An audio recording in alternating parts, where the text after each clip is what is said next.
This midweek football report was brought to you by Simple Lubes of Greenwood. No time for an oil change? Simple Lubes will come to you. Simply call them at 992-4268. Yeah.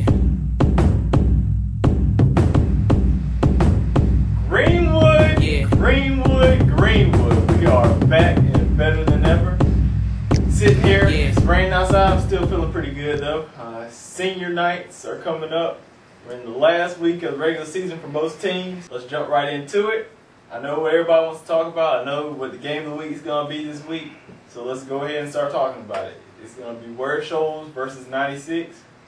Ware Shoals took care of business against Southside Christian last week. Guys, let's jump right into it. We're probably going to spend most of the show talking about this game. Stevie G, I go right down to you. When you're looking at Ware Shoals versus 96 last year, they went to Regal Stadium. It was for the region championship. 96 got 2 weeks off, didn't really show up, got beat pretty handily by Ware Shoals. Ware Shoals jumped out to that early lead on them and never looked back. So when you're looking at the Wildcats and the Hornets, what are you seeing? I think it's going to be another tight game, and I think that 96 is going to be ready to play this week. Even though the weather's kind of inclement, I mean, I think they're going to be all right. And I think the passing attack is going to work for them this year round against that tough Ware Shoals defense. I think that combination of Trey Smith and Ryan Slack, that's going to work to their advantage. And I see Nathan Prater playing a big role late in the game. James, when you move over to the Ware Shoals side, they shut out Southside Christian, didn't look past them. So we heard what Stevie G said about the Wildcats. Make me a believer in the Hornets. I mean, to believe in the Hornets, all you do is look back at their season. And the biggest game you got to look back on is the one against Abbeville. And they showed a lot of people what they can really do. And in my opinion, 96 shouldn't even be on the same field as Ware Shoals right now, the way they're playing. Is that your professional opinion? That's my professional and my Ware Shoals alumni opinion. Right, and I'm glad you brought that up, because we got 3 alumni from 96 in here, so we could probably gang up on you and jump you right now if we wanted to. But we got 3 Wildcats here. Steven, you play basketball. You played against Ware Shoals. So tell me, why is there a rivalry? Why is this one of the biggest rivalries in the Lakeland when you're talking about 96 and Ware Shoals? It's always been a rivalry, ever since I can remember, and I think this is going to be another great game. Both teams always bring a great crowd, a big crowd, and it's going to be an exciting game. I think 96 has a slight advantage. They've had 2 weeks to prepare. They're at home. They're hungry. They beat some teams in 2A earlier in the season, and they really make me a believer that they can become region champs this year. So, and I think Stephen was right. That Trey Smith, Ryan Slack. I think him hooking up with him is going to be big, and Nathan Prater, and also you can't forget about Alex Good. He's had a bunch of games where he's ran over 100 yards, and I'm sure he's gonna be ready to go. Trey Smith can't pass the ball if Desmond Spikes and the Hill boy and all them other defensive linemen are back there, like, put him on the ground every time.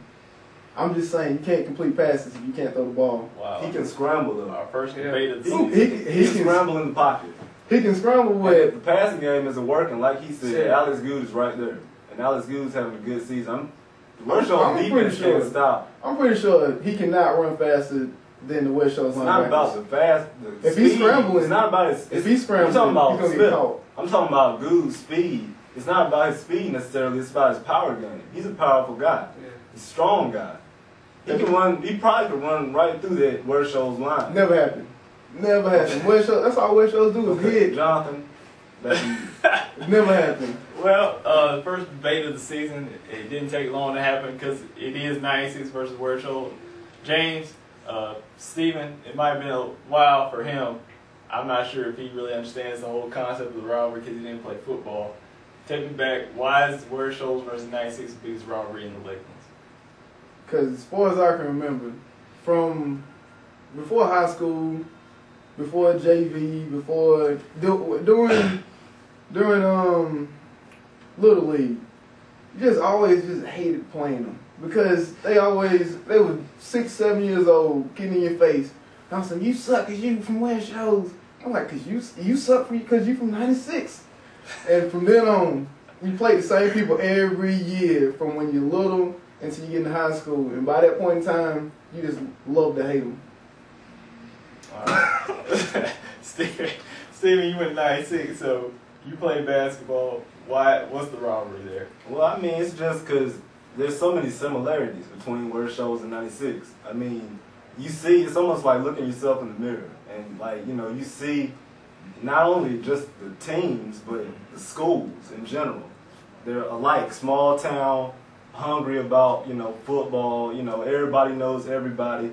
And you're only, like, less than half an hour away from each other. So, of course, you know, you're going to have some resentment as well as, you know, respect towards one another. And, you know, I respected James. I knew James when he was playing football, basketball, and all those sports. And, you know, these guys are the same way. The Wildcats and the Hornets of 2009, 2010, they know each other.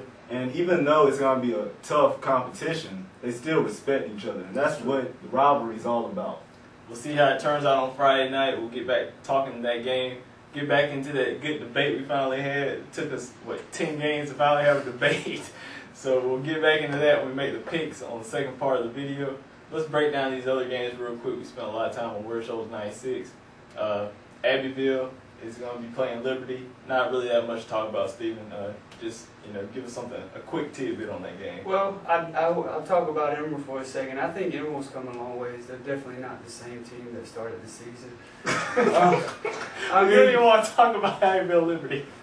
I mean, it's honest. It's just good. Yeah. Abbeville and Liberty, Liberty's 0-9. They haven't had a winning season since don't even remember. It's probably in diapers when they had a winning season. It's been a long time.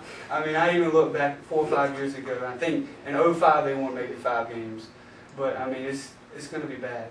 Too many. I think the Panthers are going to rest their starters. Yeah, definitely, and just we know it's going to be bad when you start talking about Emerald. There's not really much to say. Yeah. Steven, you're going to be covering the Greenwood Ring game. It's for the region championship. Give me a breakdown on it. Greenwoods, they've been steamrolling through the entire region. I don't see much difference, even though, you know, it's for the region championship. Ring's probably going to be their toughest competition of the season as far as region play goes. I think, you know, Javaris, Rose, all those guys, their rushing game, their defense, it's all going to be in sync again as they approach playoff time. Yeah. Greenwood just scored against Easton, guys. James, when you're talking about Emerald, if they're going to be at home against Walhalla senior night, they win this game. I was talking to one of the players today. He shadowed me, Jabari Jones. Shout out to him. He's one of the receivers for the Vikings. When they play against Walhalla, the Razorbacks, they have a chance at getting in the playoffs, getting up to that number 3 seed. I'm not going to ask you if they get a victory, but give me a breakdown of where Emerald stands right now. Emerald, if they play like they played against Abbeville this past Friday, they have a great chance of winning. Well, I heard it. I'm not sure on this one though.